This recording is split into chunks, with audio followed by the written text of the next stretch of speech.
এবারের নির্বাচনে দাঁড়িপাল্লা মার্কা জয়যুক্ত হতে পারে। বিসমিল্লাহির রহমানির রহিম। প্রিয় ভাই ও বোনেরা, আজ আমরা কোনো দলীয় স্লোগান নয়, বাস্তবতা ও জনমনের কথা জানব। আজকে বাংলাদেশের মানুষ সবচেয়ে বেশি যে তিনটি জিনিস খুঁজছে তা হলো ন্যায় বিচার, সততা এবং নিরাপদ ভবিষ্যৎ। আর ঠিক এই জায়গাতেই দাঁড়িপাল্লা মার্কা আলাদা করে চোখে পড়ে। প্রথমত, নৈতিক রাজনীতি দাবি। দাঁড়িপাল্লা মানে কেবল একটি প্রতীক নয়, এটি বহু মানুষের কাছে আমানতদারিতা, দুর্নীতিমুক্ত সমাজ এবং আল্লাহভীরু নেতৃত্বের প্রতীক। যখন মানুষ বারবার প্রতারণার ক্লান্ত, তখন তারা এমন একটি শক্তিকে খুঁজে যাদের বিরুদ্ধে ব্যক্তিগত লুটপাটের অভিযোগ তৃণমূলভাবেও কম।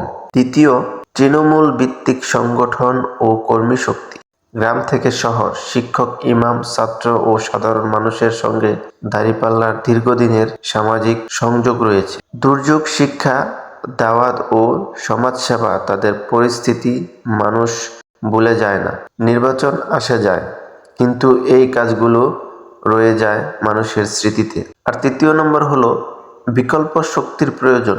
আজ সাধারণ ভোটার বুঝতে শুরু করেছে একই রাজনৈতিক চক্র বারবার ঘুরে ফিরে আসলে সমস্যার সমাধান হয় না। তাই তারা নতুন বা ভিন্ন ধারার নেতৃত্ব দেখতে চায়। দাঁড়িপাল্লা এই জায়গায় বিকল্প রাজনীতি এর প্রতীক হয়ে উঠেছে। চতুর্থত হলো তরুণ প্রজন্মের একাংশের আগ্রহ।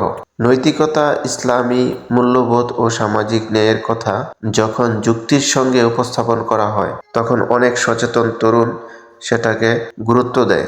তারা শুধু আবেগ নয়, একটি আদর্শিক দিক নির্দেশনা খোঁজে। সবশেষে একটি কথা, দাঁড়িপাল্লার মার্কা জয়যুক্ত হবে কিনা সেটা সময় বলে দেবে, কিন্তু এতটুকু নিশ্চিত, মানুষ পরিবর্তন চায়, আর সেই পরিবর্তনের প্রশ্নেই দাঁড়িপাল্লা বারবার আলোচনায় আসে।